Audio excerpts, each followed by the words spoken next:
আসসালামু আলাইকুম। ভিন্ন ধরনের রান্নার চ্যানেল থেকে নতুন একটা ভিডিওতে স্বাগতম। আজকে আপনাদের দেখাবো টক ঝাল মিষ্টি চালতার আচারও বানানো। আচারের কথা শুনলে জিভে পানি চলে আসে। কথা না বাড়িয়ে চলুন বানিয়ে ফেলি এরকম টক ঝাল মিষ্টি সুস্বাদু আচার। একটি প্যানের মধ্যে পরিমাণ মতন সর্ষের তেল দিয়ে দেব।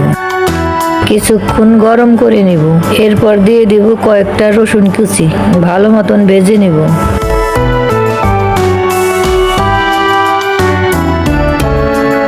ভাজা হয়ে গেলে এর মধ্যে দিয়ে দিব 2 কাপ চিনি, স্বাদ মতন লবণ, হাফ চামচ শুকনা মরিচের গুঁড়া, হাফ চামচ হলুদের গুঁড়া ও রাঁধুনি গুঁড়া মশলা 1 চামচ। উপকরণগুলো ভালোভাবে মিশিয়ে নিব। এরপর দিয়ে দেব চালটা।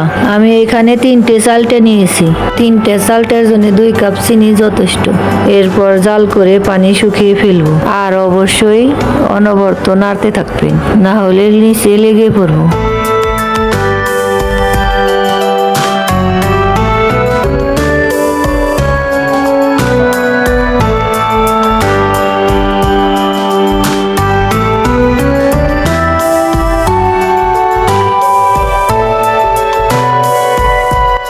এরকম শুকিয়ে আসলে নামিয়ে ফেলবেন।